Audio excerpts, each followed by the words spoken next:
Ladies and gentlemen, good day and welcome to the AU Small Finance Bank Q2FY26 earnings conference call. As a reminder, all participant lines will be in the listen-only mode, and there will be an opportunity for you to ask questions after the presentation concludes. Should you need assistance during the conference call, please signal an operator by pressing star then 0 on your touchtone phone. I now hand the conference over to Mr. Prince Tiwari, Head of Investor Relations. Thank you, and over to you, sir. Thank you, Rutuja, and good evening, everyone, and welcome to AU Small Finance Bank's earnings call for the second quarter of financial year 2025-26.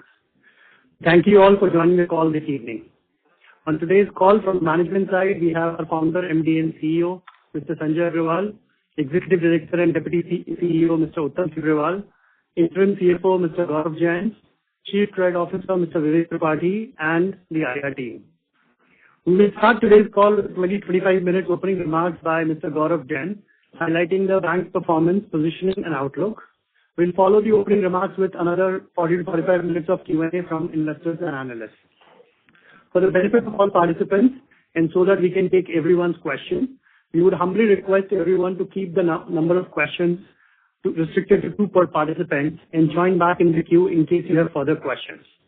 For any data keeping questions, you may kindly reach out to the IR team at any time post this call. With that, I'll now request Mr. Gaurav Jain, Interim CFO of the bank, to share his opening remarks. Gaurav, over to you. Thank you, Prince. Good evening, everyone, and thank you for joining the call. It's a pleasure to welcome you all to AU Small Finance Bank's earnings call for the second quarter. We begin by expressing our deepest condolence on the untimely demise of Mr. Vimal Jain, CFO of the bank. Over the last 15 years, Vimalji had become one of the strongest pillars of our institution. His vision, leadership, and unwavering commitment played a pivotal role in shaping AU's growth and values. He brought deep financial expertise, clarity of thought, and unwavering integrity to every responsibility he undertook. Humble, approachable, and generous with his time, he had an ability to connect with people, and to many of us, more than a leader, he was a mentor, a guide, and a friend. He has built a strong team of motivated leaders, each one of them being proficient in their field.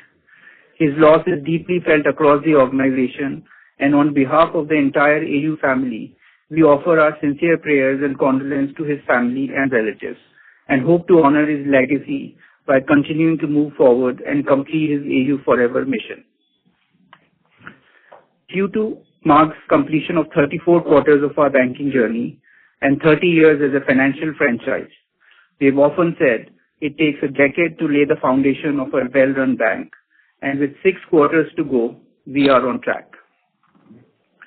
Our journey has been marked with resilience and steady progress, overcoming challenges from macroeconomic cycles, industry crisis, asset quality cycles to once-in-a-century events like pandemic.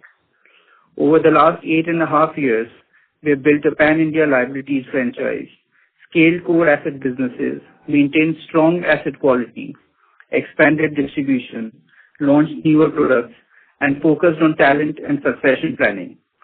Strategic moves like relocating to Mumbai and acquiring another bank have strengthened our presence, especially in South India. We have learned from our mistakes and acted quickly, positioning AU to deliver a sustainable and predictable growth beyond 2027. Notably, on August 7th, we received an in-principle approval from the Reserve Bank of India to become a universal bank with an 18-month transition time. This is a strong endorsement of AU's business model, sound governance, and commitment to financial inclusion. We extend our heartfelt gratitude to all stakeholders for their trust and support throughout our 30-plus year journey. In recent months, global economy has remained volatile with shifting trade flows and a more complex multipolar environment. Domestically, the banking system credit growth has slowed to 10% versus 16% in FY24. However, the policy environment is turning more supportive with CRR cut, LCR changes, draft circular on reduction in RWAs, and a well-staggered ECL implementation plan. These announcements supplement the earlier announced cuts in policy rates by RBI, as well as income tax and GST cuts by the government. Looking ahead, we expect the broader economic environment to improve in the second half of the year, supported by revival in consumer demand led by GST cuts, above average monsoon supporting rural growth, and government's continued thrust on capex. In this evolving environment, AU continues to deliver resilient performance with H1 profit after tax growth of 6% on YOY basis. Our deposit book grew by 21% year-on-year, which was nearly 2x of the system growth rate. Our loan portfolio, excluding unsecured businesses, grew by 22% YOY. Including unsecured, loan growth was at 17%, which is 1.7x of the system credit growth. Margins have started to grow, with NIM expanding by 5 basis quarter-on-quarter to 5.5% compared to 5.4% in Q1, led by sharp decline in cost of funds. Credit cost has also started to decline and is expected to normalize in second half. In many ways, Q2 marks the bottoming out of the current cycle, with growth staying strong in core businesses, unsecured book beginning to stabilize, uptick in margins, and commencement of reduction in credit costs. We expect to see tailwinds in second half from the onset of festive season, boost from GST cuts, and expected economic recovery. And over the next 2 to 3 years, expansion of distribution in Andhra, Karnataka, Tamil Nadu, Telangana, UP, and West Bengal will start contributing to our growth in a meaningful manner. Moreover, the central and various state governments have instituted a range of credit guarantee schemes and interest subsidy programs to lower the risk exposure of lenders and reduce borrowing costs for targeted groups. The bank has been actively participating in these schemes, ensuring credit delivery and channelization of resources to the end beneficiaries. This, combined with recent reduction in PSL requirements from 75% to 60% for SFBs, would further help in ease of business for our retail and MSME segments. Now let me give some color on each of our businesses. First, on the deposits business. Our deposit base crossed rupees 1,32,000 crore, growing by 21% year-on-year and 3.8% quarter-on-quarter, reflecting the growing strength of our branch banking franchise. CASA deposits grew by 9.7% year-on-year, and CASA ratio remains stable at 29.4%. Within CASA, current accounts deposits grew strongly at 26%, and savings deposits grew by 6% YOY.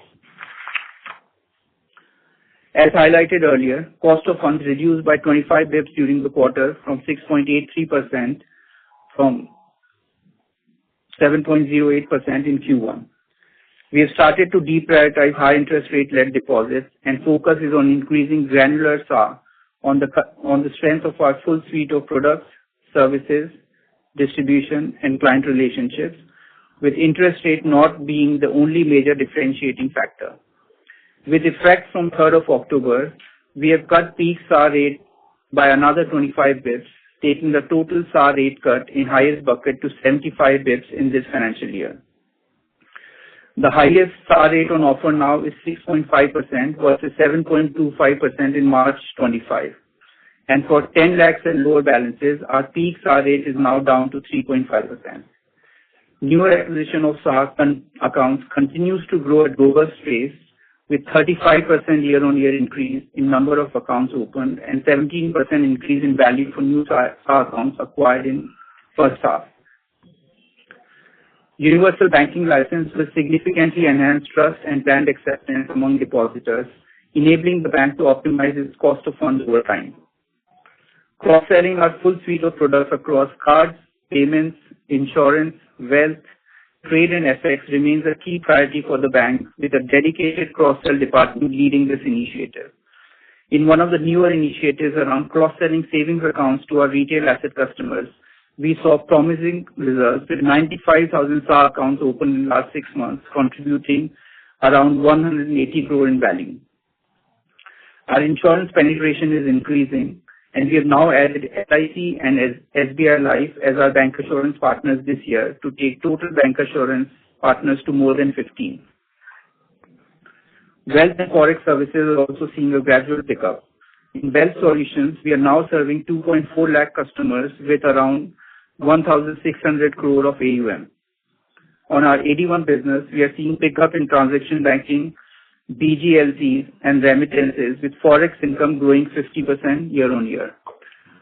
We've also launched a multi-currency forex card in partnership with Mastercard at Global FinTech Festival 2025 to cross-sell forex services to our customers traveling abroad.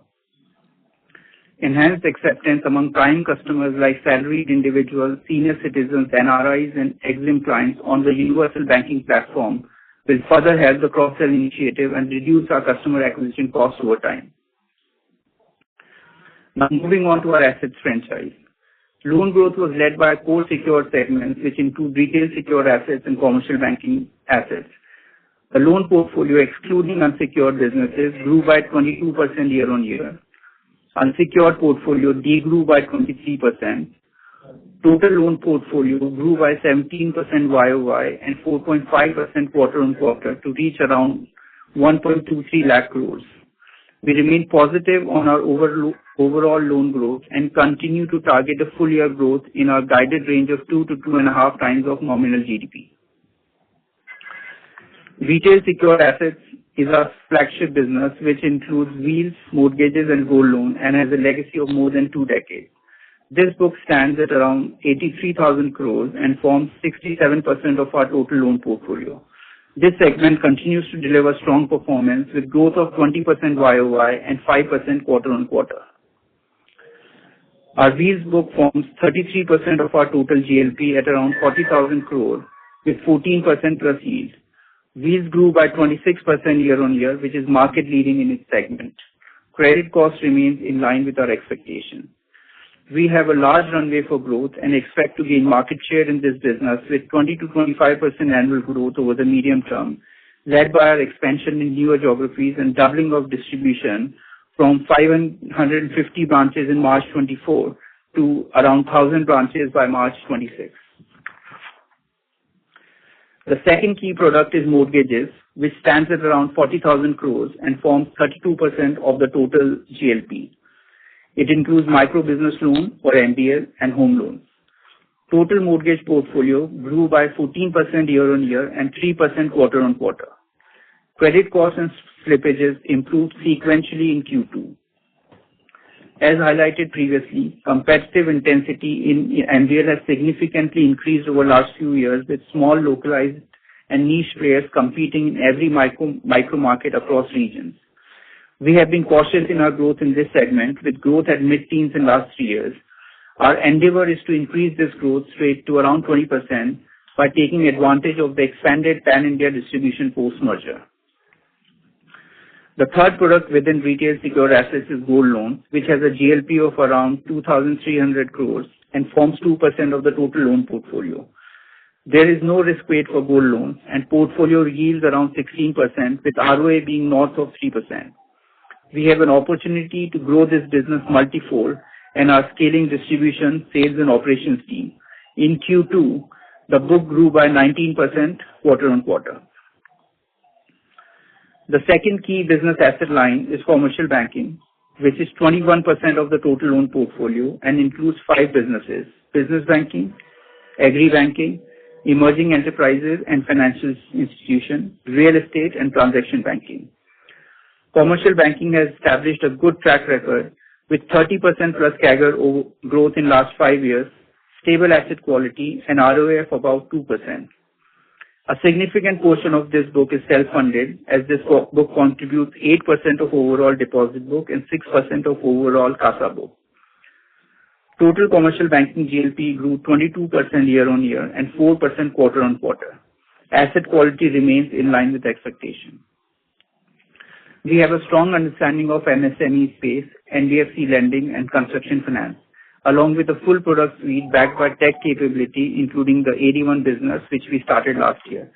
We are working on creating sector specialization and expect this book to further benefit from transition to universal banking platform.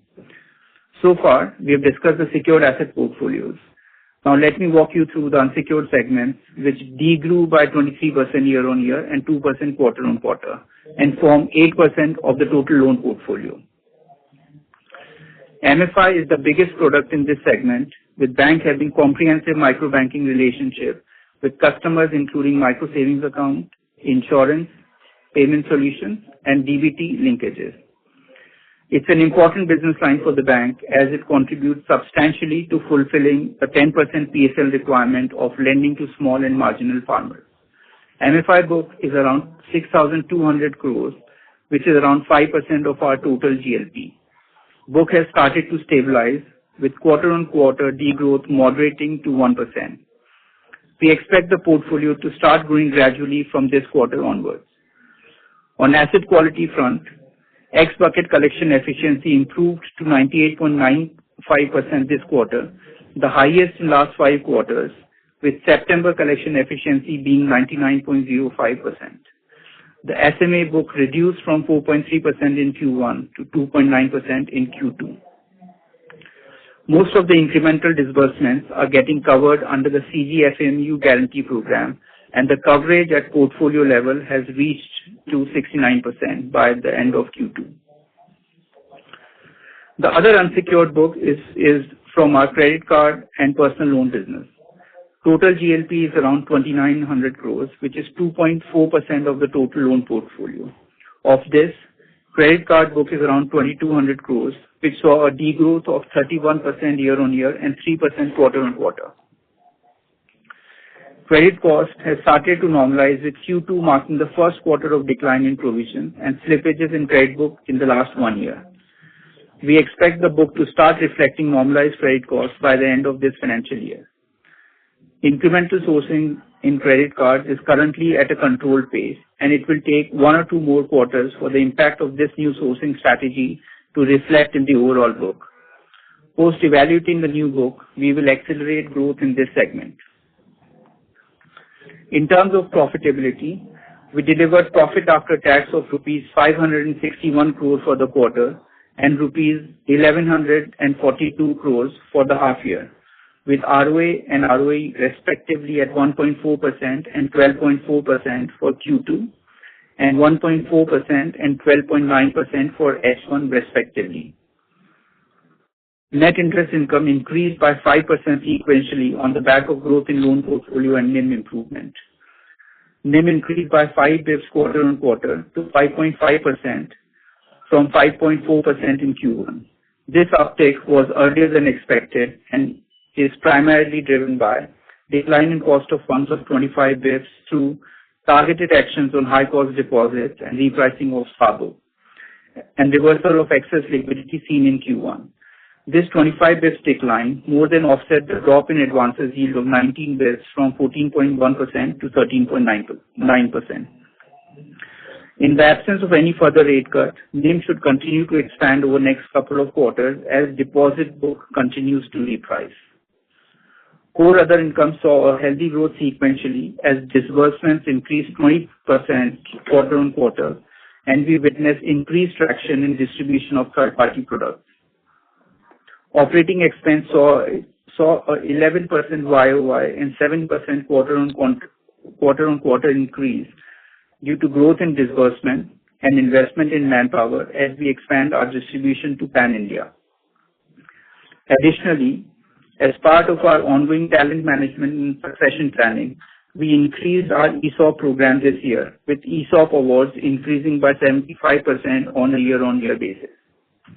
However, we continue to target disciplined control over operating expenses, with OPEX by total assets falling to 4% in H1 as compared to 4.6% in H1 FY25. Cost income ratio was 56% in H1, which benefited from higher treasury gains. Credit cost declined to 481 crore in Q2 versus 533 crore in Q1. With this, credit cost for first half was at 1.28% on an annualized basis. Lower credit cost was driven by 12% reduction in slippages during the quarter, with lower slippages seen in cards, mortgages, and commercial banking. We expect to see continued recovery in unsecured and seasonal recovery in secured assets in the second half, and expect full year credit costs to be within our guidance of 1% of average total assets. To sum up, Q2 was a milestone quarter for us as we received an in-principle approval for universal bank license. As we stand at this pivotal juncture, all dominoes are aligning for the next phase of our journey. Supportive regulatory policies, accommodative monetary measures, aggressive government reforms are creating a fertile environment for growth. Our transition to universal banking is a once-in-a-lifetime opportunity and will provide us wider acceptance and strengthen our brand, which we are expanding across India. Our margins have started to improve, credit cost is on a declining trend, and our unsecured portfolio is stabilizing. With robust growth engines and deposits and assets, we are well positioned for sustainable growth, and our investment in distribution expansion will continue to provide momentum to gain market share. Backed by a stable and experienced team, strong execution culture, and no legacy systems in our technology stack, we are fully prepared to capture emerging opportunities and deliver consistent value to all stakeholders. With that, I will now hand over to Prince for Q&A. Wish you all a very happy and safe Diwali. Thank you, Gaurav. Rutuja, we can now open the call for questions. Thank you very much. We will now begin the question and answer session. Anyone who wishes to ask a question may press star and one on the touchtone telephone.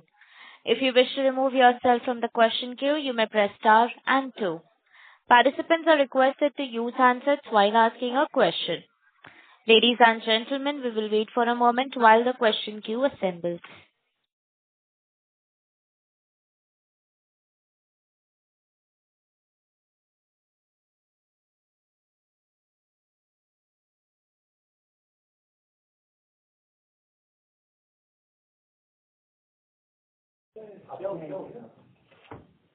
The first question is from the line of Mehrukh Adjania from Nuvama Wealth. Please go ahead. Yeah, hi. I just had a couple of questions. Firstly, in fees, usually in the second quarter and even in the fourth quarter, there's a lot of seasonality. So even in the past, if you see, you'll see a big jump on a sequential basis in second and fourth quarters. Last year there was no festival either, but we still saw that. So what's the seasonality in these quarters? I'd like to better understand that. And then, are immediate green shoots already visible in October for a significant recovery in credit costs in the second half? That's my second question. Thanks, Mehrukh. This is Prince here. So, while I'll take the other income, I'll let Vivek answer on the credit cost. So, as far as other income is concerned, you're right. Typically Q1 is generally relatively slower quarter, immediately after the Q4 buoyancy. But historically, I think in the retail banking industry, if you see the half-yearly closing and the annual closing has always been great, both in terms of business disbursements as well as the third-party product distribution. So even this quarter, we saw 20% growth in our disbursement numbers over a quarter-on-quarter basis. So, and that does help in the overall other income as well, because you get a lot of fee income from the processing fees as well as the higher accounts that we have opened. So even on the banking fee, if you see, and I think Gaurav articulated in his call that we have started opening accounts for our asset customers, and we have opened some 95,000 accounts in the last 6 months. So that's an added delta that has come up over and above the branch banking, and to some extent that also helps with the entire branch banking fees, right? So I think there's no one-off there, it's just seasonal, and hopefully it should continue. Vivek, you want to? Yeah. So Mehrukh, on the credit cost, though our unsecured book contributes about less than 10% of the book, but there is a significant portion of the credit cost was coming from MFI and credit card. Now, having said that, in the last quarter where we called out that our credit cost has peaked in credit card, you would have observed there is a significant reduction in that. And going by the current performance of a microfinance book, where we see that it has peaked in this quarter and would come down substantially in Q3 and Q4. So we are very, very confident, and there is a seasonality attached to our secured asset as well, where we see a strong pullback in H2, and that has been always a trend for so many years. And so considering both the factors where we see that significant drop in the unsecured part on the credit cost, as well as the pullback on secured asset and H2, we are confident that our credit cost for the full year be on the guidance of 1%. Okay, perfect. Thank you. Thank you. Thank you. Thank you. Thank you. The next question is from the line of Jayant Kharote from Axis Capital. Please go ahead. Thank you for the opportunity and congrats on a good set of numbers. So first question is on OpEx. For the first half, OpEx control has been pretty strong, even despite this 20% uptick in disbursement. So how should we now think about OpEx? So you're averaging around 4% of assets versus your usual, past few years on rate of 4.3, 4.4. So heading into second half, how should we think of OpEx? And broader question, I see in your PPT you outlined that even after transition to the universal bank, you don't expect OpEx to jump in a meaningful way. So if you could help us understand what has changed in the thought process around OpEx. That is my first question. I'll follow up with the second one after that. Yeah, so on OpEx, last year I think we were at around 4.3% of average assets for the full year, right? This year we expect to do better than that, and where we exactly land up, we will know more sort of as we progress during the year.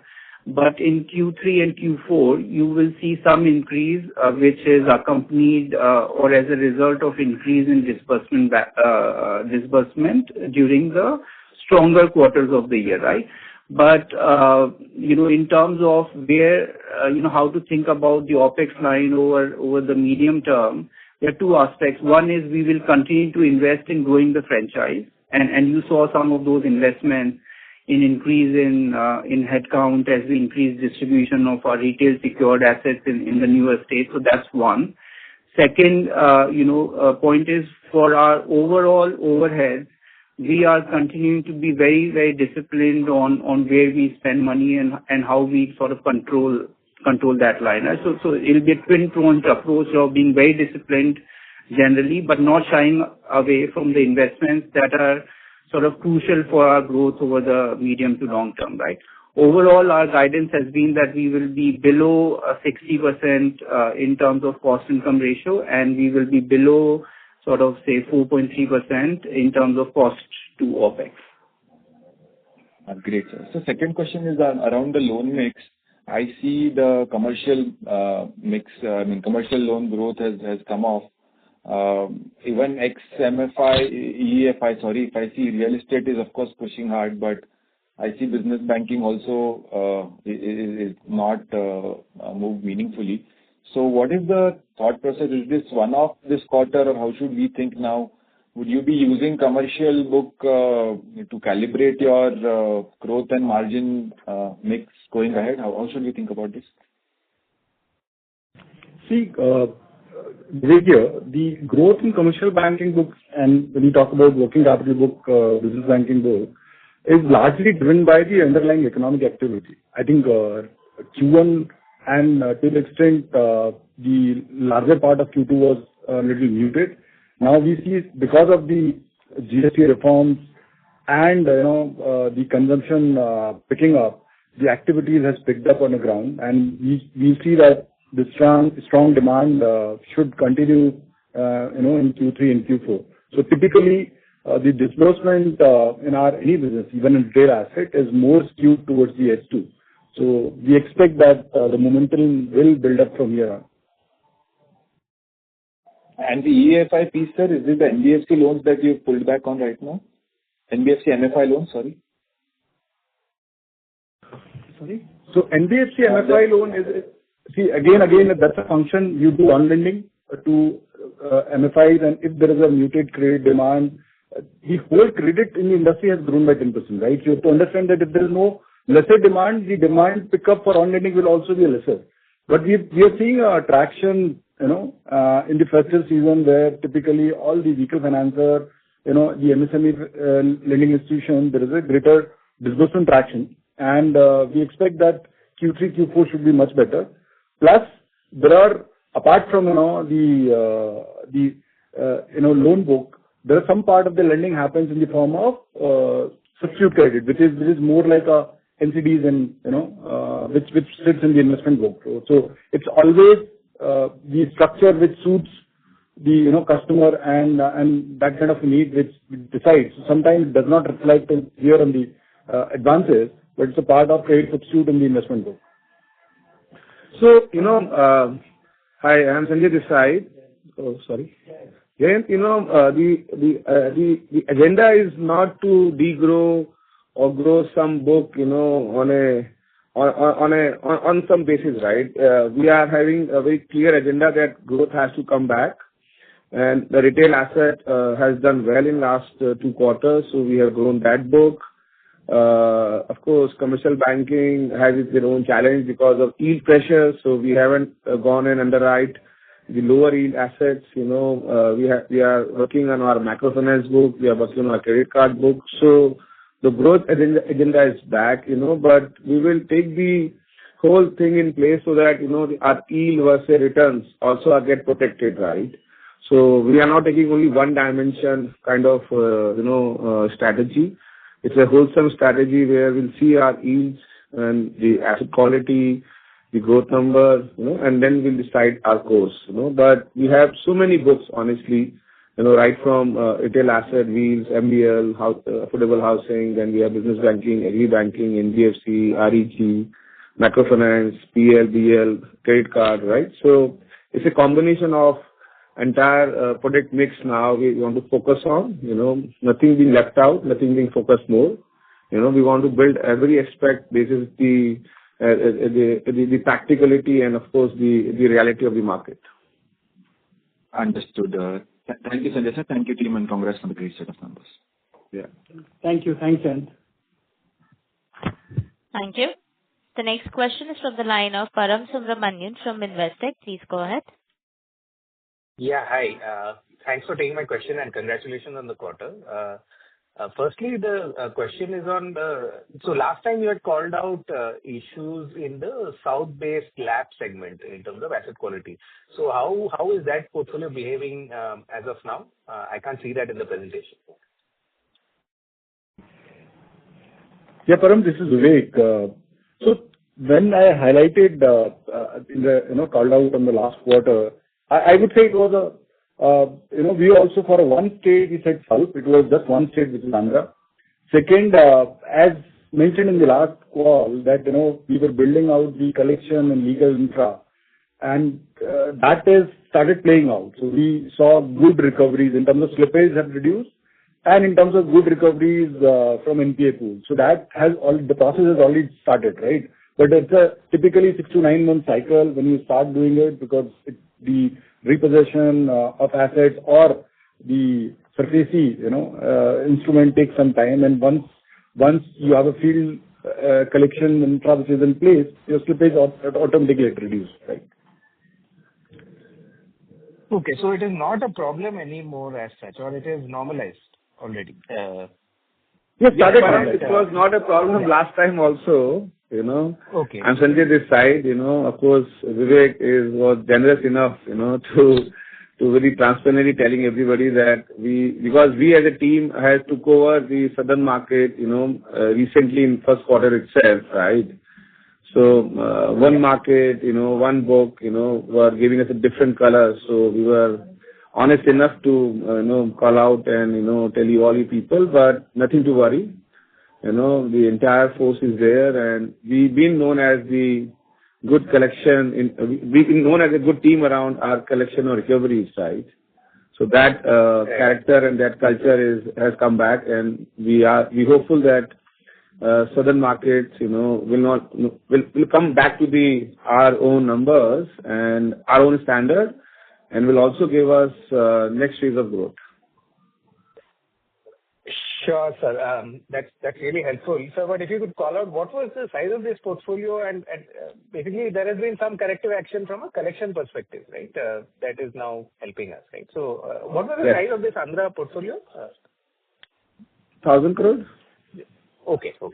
Fair enough. That's really helpful. Secondly, Sanjay sir and team, if you could help us with how you're seeing demand. So we are now 3 weeks into this, post GST cut and festive season. So if you could talk about demand across your portfolios, especially wheels or across products, how it's shaping up and how third quarter and fourth quarter to you are broadly looking. Yeah. Param, we are not concerned, honestly. Our size is so small, and our franchise is being built entire, full country, right? So, it's very early days because GST cut happened last week of September, and we are just 2 weeks in October, right? So it's difficult for us to comment because sometimes it's just one-off, so we can't give you some direction that if something happening now, maybe reason of GST, maybe the reason of festivity, right? So we want to take, maybe a little bit more conservative view here that we don't want to comment large there, but the growth is back. I can only say you that because our franchise has gone from a north market or west market to even to east and now in southern markets. So we have enough market, to us. So our growth will happen through market share rather than market growth, right?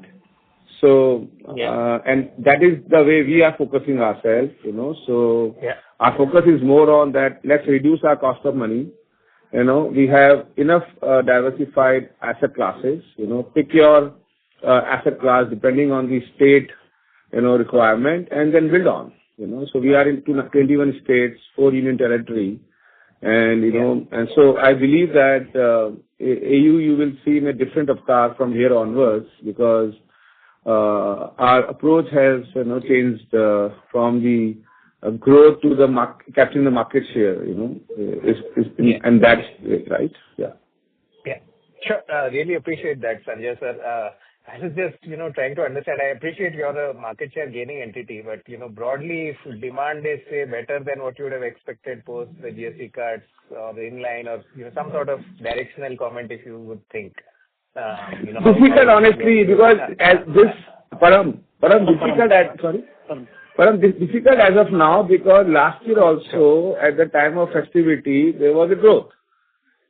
So I don't want to color the market, because for me, if the growth or demand remains same level in November or December, that would be the right kind of the direction, right? Because October is full of festivity, right? So the weaker demand is there, home loan demand is there, business banking is picking up, so NBFC demand is there, credit card demand is there, personal loan demand is there, but I don't know that whether it will sustain after the festival, right? So that's why, but in our case, it's not about demand. It's about our market share in the existing pie, right? So that's why I'm saying that we will grow. Sure. Really appreciate it, Sanjay sir. And one last question, if I may. Margins, how to think about margins going into the second half and next year because of what is happening with the mix along with what you're doing on the funding cost. Yeah, that's it from me. Thank you.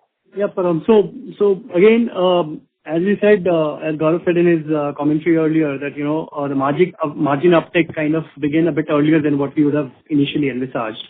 And again, deposit cut has been the deposit repricing, especially on the entire SAR piece that we have taken. I think that has been one of the best beneficiaries. Also, lower slippages has helped, right? Given that last quarter there was a relatively larger slippage, this time we had a lesser slippage, 12% reduction. So that has also helped in terms of reversals of some of the incomes. But having said that, to answer your question, I think the impact of repo rate cut on the yields is done, right? We don't think that any more residual impact is left over, which is material or meaningful to call out. So assuming no more rate cuts, right? Assuming no more rate cuts, you would see deposit price continuing to fall for a couple of quarters because we had said earlier as well that it takes about 12 to 15 months for the entire rate transmission to happen. And we are just about, 4 to 6 months into the cycle, depending on where you start from, right? So we do expect some amount of deposit repricing. But at the same time, as you rightly said, the asset mix is also shifting, right? The unsecured, while they will stop degrowing from this quarter onwards, but still the growth will not be more than enough to, take care of the asset mix change.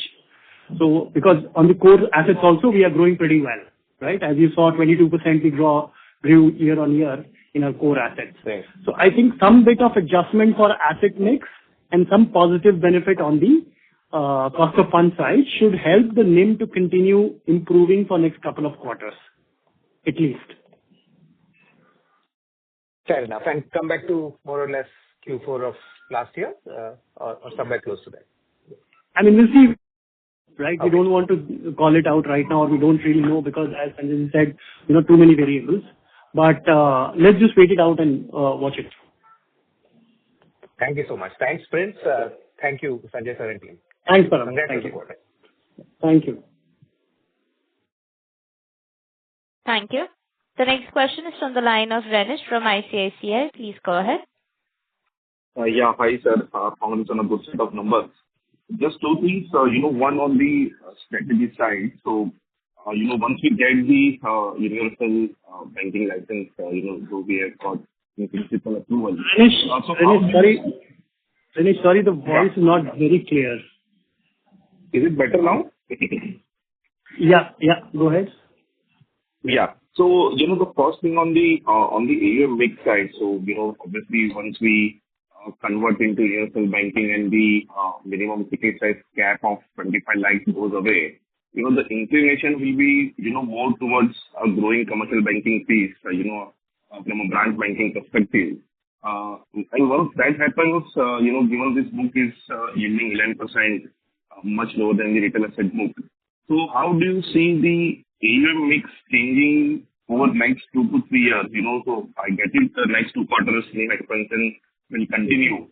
But getting into 27, 28, and once you start, getting more businesses from your branch, which will be more from a commercial banking part, how do you see NIM settling in medium term? So Ramesh, hi, Sanjay this side. So there is no plan to go above a level in commercial banking. Our comfort zone, where we feel comfortable is more around retail asset. Our wheel book is only around 40,000 crore. I don't think that you should even look any other book than that because we can still build that book around 2 lakh crore, honestly. You can see our competition level, right? They're around 1.5 to 2 lakh crore books, Our mortgage book is just 40,000 crores. We can take it up to 1 lakh crore. Our gold loan book is just 4,000 crore. You know how that book is shaping up, So I don't think that there is any kind of strategy in place where if we get to universal license, which we will, we want to change our mix or we want to have a different strategy on a universal bank. We love this space so much. We like this.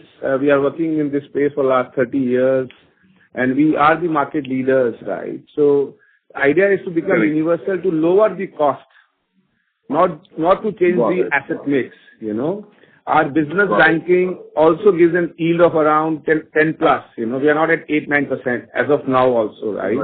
Our NBFC yield is also 10 plus, agri banking is around 9 plus, So we don't play to the galleries, right? We have built our own niche, our own market, and we play on our product innovations, on our tech, on our speed, execution, our distribution, right? And we believe that in next 5 to 10 years, once AU will become pan-India franchise in terms of distribution placement, you will see our growth in a very different level, right? Because we know that what made us till now will take us forward also, right? So there is no plan to become a wholesale lender or be into a corporate finance, unless until it gives us a low cost of money, Got it. No, sir, this is because also, in PPT, you did mention about getting into renewable energy, infrastructure and all. So I thought, are we thinking, expanding commercial banking faster than retail? So, but thanks for the clarification. Yes. So, Renish, Vivek here, just to clarify, what we are saying that the focused approach helps us to grow, more sustainably and, and it also does, it's better to manage a risk because we have a very focused team. So, when we started commercial banking, we started focusing on segment, right? That is why we created a different book for NBFC, we created a different book for real estate. Similarly, within the businesses, if you have a sectoral approach, people who understand that sector can manage it better and can also grow it better, right? That's a reason we want to focus sectorally, right? So renewable energy is one area where we've already started, but others we will slowly build. We'll see that how we get the sectoral, insights and how we get the expertise to underwrite and to source those kind of customers. Then if you become the subject expert in terms of lending, then your TAT improves, and if your TAT improves, you are in better position to bargain.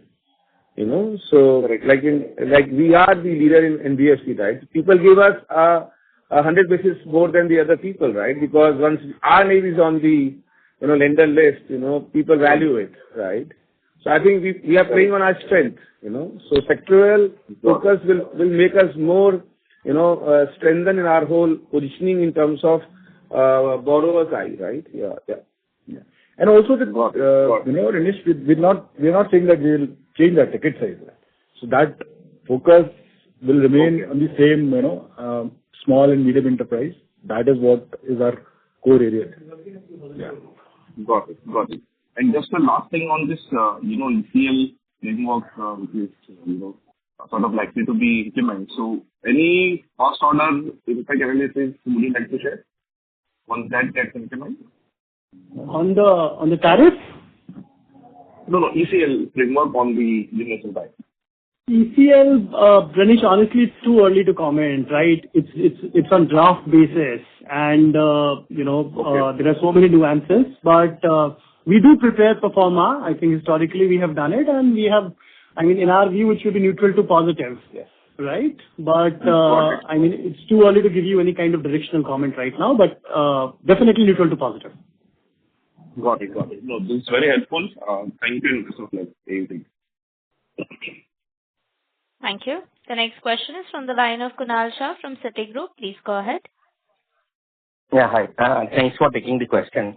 So again, just harping on the growth part. So when we say like 2.5x of the nominal GDP average, today if we look at it, like we are closer to like 17% AUM growth. So maybe how quickly can we get towards that? Are we good enough in terms of the asset quality stabilization, instabilization to get it quicker? And second is on the overall on-balance sheet. So I think overall AUM growth has been lower. So I believe the reliance on downsell is not so high. But as we get to the growth path, again, we would get to the downselling, or maybe the overall on-balance sheet growth will still continue to be higher than the AUM growth. So what would be the stance on the downsell after we reach that 2.5x GDP growth? Yeah. So no, thanks for that, Kunal. And so see, even if you see today, our growth has been 22% YOY, right, on the secured side. The 8% book, which is unsecured, which is MFI and credit card, has been going through its own, reset cycle. And as we said on the early, opening remarks, that is also coming to an end now, right? We should start seeing microfinance growing from this quarter onwards, as well as, credit card will start growing probably in a couple of quarters, right?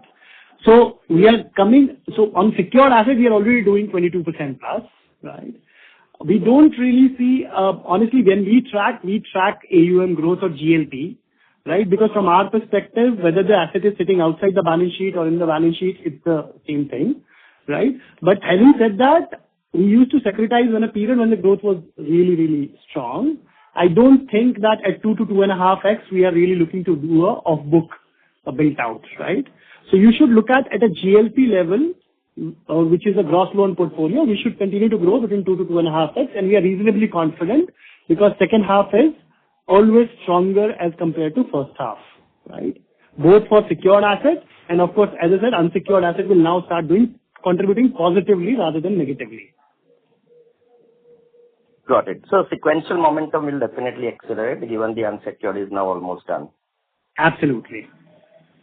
Got it. And maybe with respect to ECL, so what would be the positive? Like it's maybe neutral, I could still understand, but you confidently have even indicated in the presentation that ECL impact could be positive as well. So what are the positive levers which are coming from the ECL and not much of the provisioning risk? Maybe even like say on the vehicles and all, you would have a relatively higher stage 2, but it is good enough to even offset that. So just wanted to understand that, yeah. So Kunal, I mean, as I said, it's too early to actually comment on how it will play out on the exact numbers. But the reason why we say neutral to positive is we do prepare pro forma, which we submit to regulators, and whatever we did last basis that I was talking about it. And the primary reason is that our LGDs has always been lower, right? So if you go back and see, our NBFC days and you compare our credit cost, right, on each of the books independently, you'll realize that the loss given defaults for us have been historically very, very low. I mean, in vehicle, I think we have publicly called out in the previous occasion, it has been anything between 35 to 40 basis points, right? Whereas our coverage ratios will be much higher. Plus, there is also will be an interest impact that will flow back to us. So I'm saying there are nuances to that and we need to figure that out. But on an overall basis, we are not really worried. Got it. And one last question in terms of the data point. So what is the cost of SA and how much of it has already got repriced? And in the coming quarters, would it be only another 25 basis points which is left now? So I think with the latest rate cut, we are looking at going below 5. Going below 5 in terms of cost of SA? Cost of SA, right? We were at 5.1-ish, if I remember correctly. And we should hopefully try and see if we can reach there. Okay. Got it. Yeah. Thanks. Yeah. Thank you. The next question is from the line of Akshay Jain from Autonomous. Please go ahead. Hi, sir. I have a question on capital. So can you please help quantify the impact on your capital ratios post-conversion to the universal bank? Because now you don't consider market and operational RWAs in your base. And second, on the draft credit risk circular, have you done any estimates on how it will impact the capital ratios for your bank? Yeah, so two things, right? On the capital structure, the first one is you're right that we will need to take into account operational risk RWAs and market risk RWAs. Of these two, market risk RWAs are not meaningful, right? So it's the operational risk RWAs which will increase. But on the flip side, the capital requirements would come down from 15%, right, minimum capital requirement to eventually 11.5%. Now, so this will be sort of, broadly it should be neutral to positive for the bank. The board will decide what capital ratios we want to run on the universal banking platform, and we'll come back to you on that. But overall, I think on the capital as a whole, it will be neutral to positive for the bank. So that's one. Second thing, on your questions around RWAs, on the draft guidelines. So you will see, benefit coming from the collateral, from the loans which are collateralized by residential properties, right? Where the risk weights would, probably come down by 40 to 50%, and that will give us a significant benefit on some of our loan books there. Other than that, there are some benefits and some negatives which broadly cancel out, right? So the biggest, in the ultimate analysis, this residential mortgage collateral will give us the most uptake. In the rest of the stuff, there are some positives in credit card, some positives in the investment, MSME, some positives in the ratings-based investment book, etc., which gets offset by increase in the risk weight of the unutilized sanction limits. So what will be the proportion of this collateralized, that is collateral against residential property? Any indicative number? Like your MBL book is close to 25% of your overall loans. So like, is it safe to assume that this 25%? So we have, so you can just look at our loan mix, right? So 40,000 crores is the mortgage book, and then you have another 25,000 crores of commercial banking book, which is a mix of MSME, NBFC, and real estate, right? So that will give you an indication of, a portion of that would be backed by this collateral. Yeah, and on the mortgage book, most of it will be residential housing. Yeah. Majority of it. Okay. Fine. So, is it safe to assume that, because the 40%, 40,000 crores of your book is mortgages, and if I just do some reverse calculating, like 40%, if I assume on that book, it comes to 16,000 odd crores. So, and your total loan portfolio is around 115, 120. So, so it is be safe to assume that, a double-digit reduction in RWAs is what we should see for AU Bank? I think, I don't want to give out specific numbers, but what I would say is you also need to take into account the business banking and the agri banking books, which would be some of that will be back, right? So your starting point is not 40,000, it's probably higher. Yeah, so that increases the benefit. Yeah. Understood. Okay. Thank you. Thank you. The next question is from the line of Nitin Agarwal from Motilal Oswal. Please go ahead. Yeah, hi. Am I audible? Yes, you are. Please go ahead. Yeah, Nitin. Good evening, Sanjay and team, and congrats on a good quarter. Few questions, first on the credit cost. Now that we have reported a 64 basis point in the 1H based on total assets and maintaining 100 basis point guidance. So is this credit cost that you see in 2H will be a reflection of the trends in FY27, and do you think that will improve further? Or is this 2H number slightly boosted by the recoveries that may be there from the NPAs that we had in 1H? So can we expect an improvement further continuing FY27 on the second half number? So Nitin, we are confident about this year, right? Because we can visualize the entire ecosystem, we can see quarter 3, quarter 4, right? So we believe that 100 basis point credit cost, we all are working hard to win that number, right? And we strongly believe that team should get that number. 64 basis point H1, is a great set of numbers, because H2 generally, helps us to reduce the, overall credit cost for a year, So we are absolutely on track for this year. But next year, again, too many variables, too many things, which comes from nowhere, right? So if you ask me that if things remain, in a similar kind of zone, which we are seeing as of now, the credit card still can come down, because I don't think that credit card or microfinance business, which is giving us, the 50% of credit card cost, 50% credit cost is coming from that two book, right? So we should not give us that kind of, challenge next year. So our idea is to be around, 80, 85 to 90 bits kind of benchmark, and, but I don't want to, give you any number there, because it's difficult to predict for entire next year. But I think this year is one of the best years for us from last maybe 18 months or maybe 2 years, So we are quite hopeful that from here onwards, the credit cost should remain in one zone or in one, number. So, yeah. Right. And a second question, Sanjay, is on the universal bank transition. Yeah, while we know that the discussions and this is still underway, but by when do you tentatively think that the transition to universal bank should get completed? And do you see any material rise in OPEX towards branding and advertising as you undertake this transition?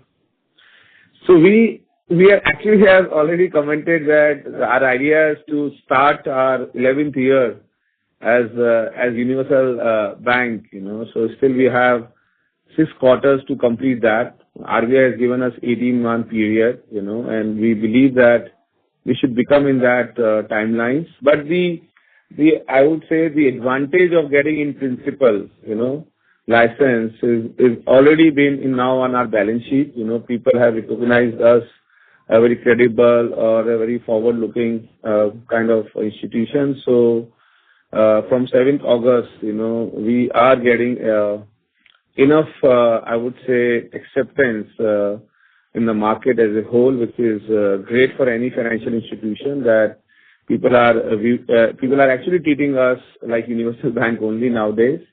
So that positive impact already started coming in. I would say that there would be some time before we really become universal, but we are working with RBI, with regulator, to achieve that. And what was the other question? No, but there won't be any OpEx or anything which may cost us on our balance sheet. Rather, this whole staggered transitioning from SFB to universal in next 18 months will allow us to do really a marketing expense also on a long-term basis than a one-off kind of basis, right? So as of now, Nitin, difficult to comment on one-off from a marketing expense, but other than that, everything is business as usual. Right. And the last question is on the number of employees, and there is a sharp rise at around 4,500 odd employees that we have added this quarter. Yeah. So how are we looking at that? I mean, this is a very, very sharp number to look at, the increase that we have had in the last 2 quarters, in fact. And so how do you see the OPEX? Any implications on this on the cost ratios? Will it again start to go at a faster clip? How do you see that? Nitin, the agenda of growth is back. We are seeing much business opportunity in our newer geographies like southern markets, east markets. The entire growth which we are seeing in workforce is largely in sales force or largely in underwriting space. We haven't added much more force in backends. So idea is to make them productive in coming time and bring the growth back. So we are now focusing ourselves more and more on taking the market share from the newer geographies.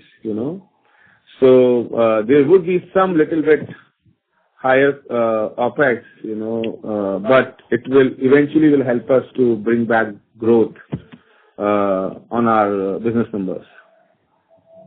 Right. And just one last question, if I may squeeze in, is also on the credit card portfolio, because that is giving us quite a addition to the total credit cost, irrespective of the size of the portfolio, which has come down meaningfully.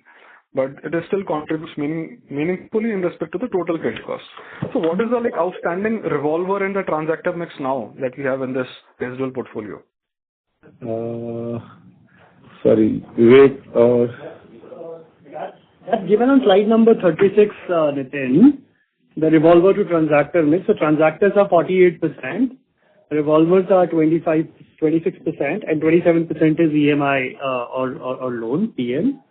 And as we had highlighted earlier, that the entire credit card book, we had taken a lot of corrective actions over the last 8 to 12 months.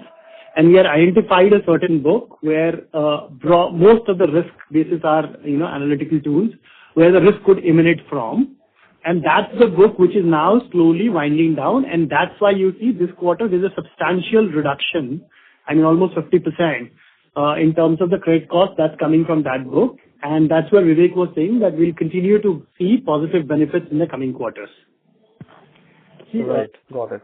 The credit cost would eventually come from the slippages, right? So slippages are leading indicator that, so in this book, my slippages has come down substantially from, Q1 to Q2.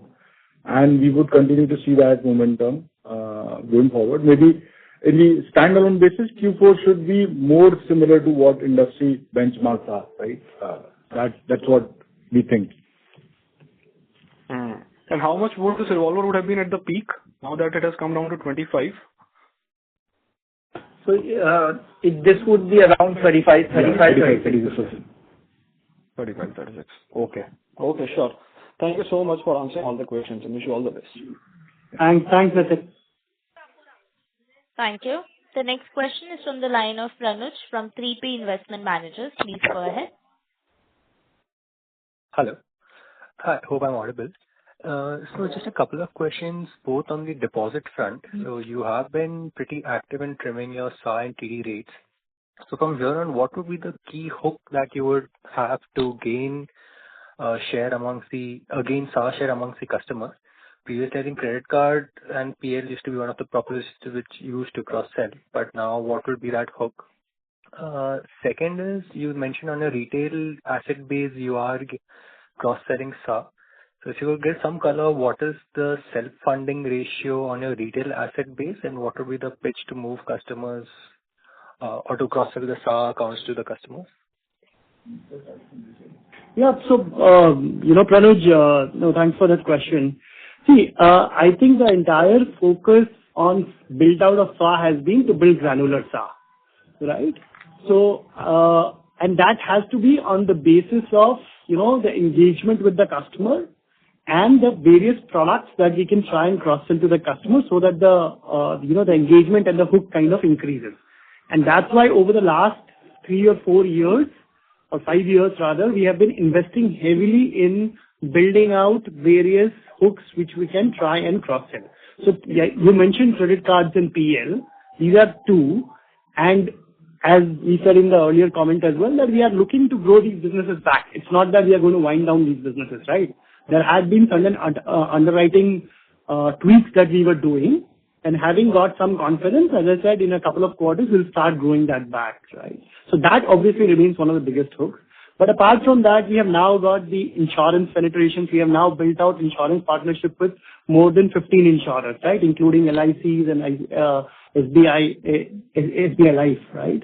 Then we also have the entire wealth management that we have built out, right? And that is showing a good traction, right? Of course, SFB brand doesn't really help from a wealth perspective, but as we migrate to universal, the team is ready. And incrementally, we are seeing traction, and we publish those numbers.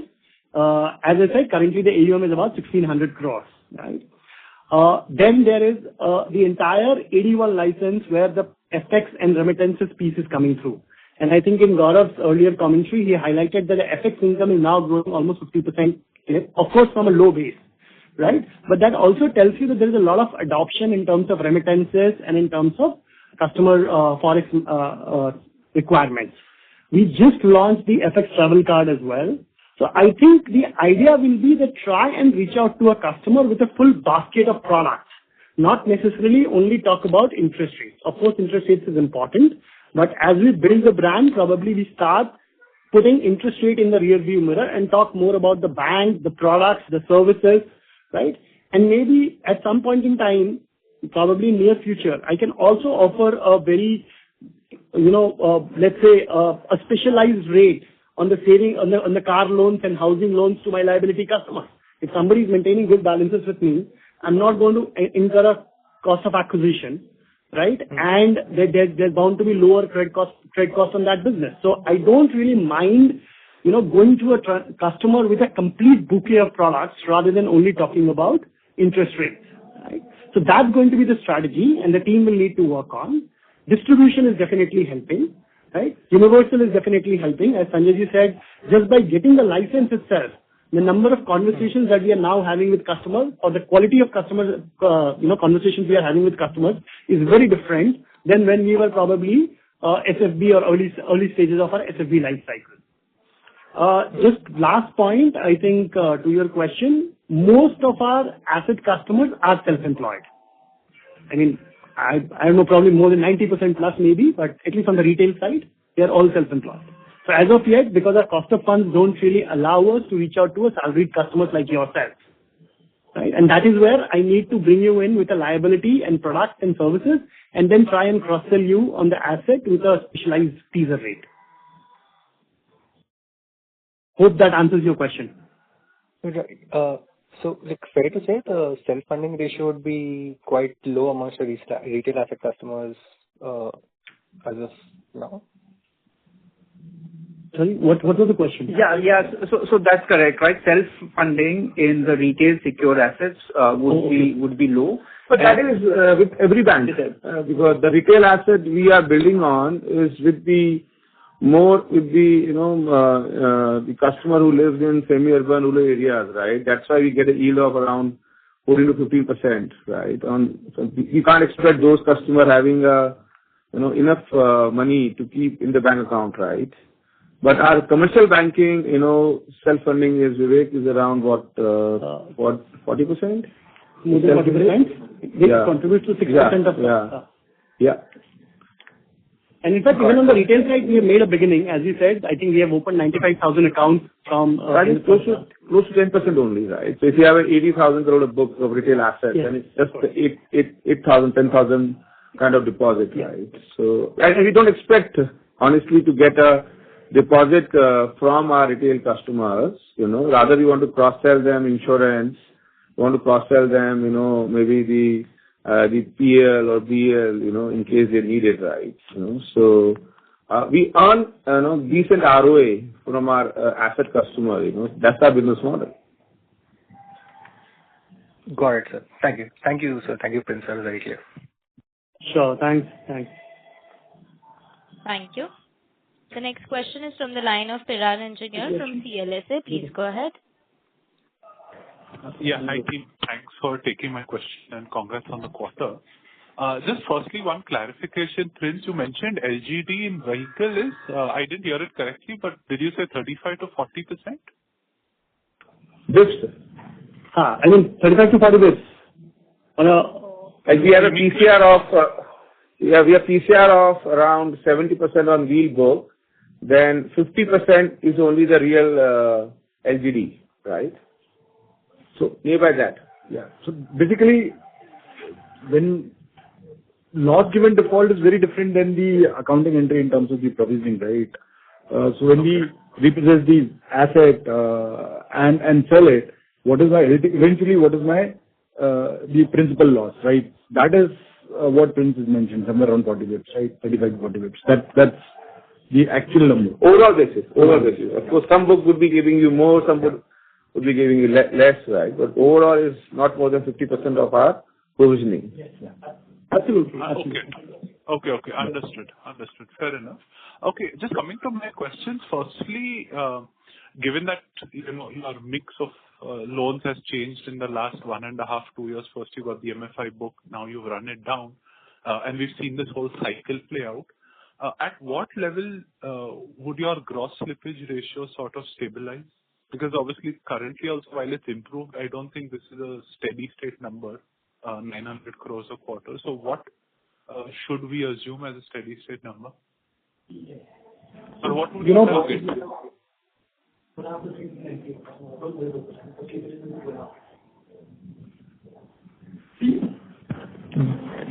It's not something which we are targeting something, but yeah, obviously as these two assets, right, credit card and and microfinance would stabilize, eventually it's about 2.5% kind of a slippage ratio we would have, right? Yeah. Okay, 2.5. Yeah, 2.5 to 3. I mean that will be the range that we'll work with, or historically we have worked with, because even on the retail businesses, typically you have about there is a tendency of the customer slipping into NPA and then recovering back, right? So I think anything around 2.5 to 3% annualized slippage rate is where we should stabilize finally. But that's just a ballpark. I mean, it's not a number that we target, or we have a defined target around that number. We track credit cost more importantly. Okay, fair enough. And just secondly, now I know you're not explicitly calling out how much NIMs will finally recover to over the next 3, 4, 5 quarters, but would you be still targeting erstwhile NIMs of 6.1%? As in, okay, or my question really is, let's say your TDs reprice downwards, but you still hit a NIM of only 5.7, 5.8. Will you resort to, say, further SAR rate cuts or actions on the asset side to get back to that 6% NIM? So look, we don't want to guide specifically on NIM. I think we have talked about all the components of NIM, right? So the deposit rates will continue to come down. We are through most of the or almost all of the repricing from the repo rate cuts. Prince has spoken about asset mix changes, right? So effectively, your NIM would be a function of asset mix right? And your current yields on the other books, which may be subject to competitive or market pressures, right? Correct. Would be your cost of funds and reversal of excess liquidity, right? Especially in the lower quarters, right? So those are the Leverage. and So when it came 6, the leverage was high. yeah, and then the two components to look out for is you have very high slippages in your unsecured assets, which have been detracting from NIM through interest income reversals, right? So once my credit quality sort of stabilizes in those two books, that will not be detracting, and they will be adding to the positive asset mix as well, right? So there are a lot of moving parts, and then the other thing is sort of the capital structure that the board decides to run on the universal banking platform, right? So a lot of moving points. What I can tell you is we will get better from here. Understood. Okay, that helps. Thank you and wish you all the best and happy Diwali. Thank you. Thanks, Piran. Thank you. The next question is from the line of Ashlesh Sonje from Kotak Securities. Please go ahead. Team, good evening. Just one question from my side. If I look at your mortgages business, including both housing loans and MBL, if you look at some of your core states, let's say if you pick up Rajasthan and MP, do you see any elevation in the delinquency levels, let's say over the last 1.5 years? Growth has been challenging. Ashish, Vivek here. See, both markets are different. In fact, when you're clubbing them, both behave differently. Rajasthan has a very different credit culture. MP has a very different. It's more of an agri economy, so any agriculture cycles will affect. Having said that, there is no significant difference in what it was there last year and what we are seeing this year. Okay, perfect. Thank you. Yeah. Thanks, Ashish. Thank you. The next question is from the line of Himanshu Taluja from Aditya Birla Sun Life Asset Management. Please go ahead. Hi, sir. Congratulations on a good set of the numbers. Just a few small questions as most of the questions have been answered. So given your OPEX, you have partly on the OPEX strategy, partly you've already answered in the Nitin question that you don't want any OPEX to be on a front loaded and will be on a more long-term basis. But anything from given you wanted to transition in the next 5 quarters towards as a universal bank, any investments which may be required towards the operational or on the digital journeys before you wanted to transition this? Second is, are you working towards an internal strategy where you wanted to keep the OPEX as a threshold cost to income ratio around the 60% levels? And lastly, any gaps which have you identified before you wanted to successfully move this transition? Yeah, that's it. Thanks. So on your first question, right, around expenses for transition, there is nothing specifically that we need to invest. As we have spoken multiple times, we have invested in the platform ahead of the time, right, in each of its aspects, whether it's product development, whether it's tech, whether it's team, whether it's governance, right? So the bank is fully ready to transition to a universal platform without having to incur any additional expense, right? So any expense that we choose to incur is discretionary, and that will be around the marketing expense that Sanjay ji spoke about, right? So that's the first point. The second point on expenses, on your cost income ratios, right? I think the way to think about it is, we have guided to a 60%, cost income as the maximum, and we want to stay below that. Now, two things, right? So we think, we can grow our balance sheet sustainably at between 20 to 25% on a multi-year basis, right? And my growth in OPEX would be lower than that because of operating leverage and because of tech-driven efficiencies, right? Now, as a result of these efficiencies, we will have a capacity to invest for our growth as well, right? And that's a calibration that we do sort of on an annual basis, on a semi-annual basis, depending on the trajectory of the business.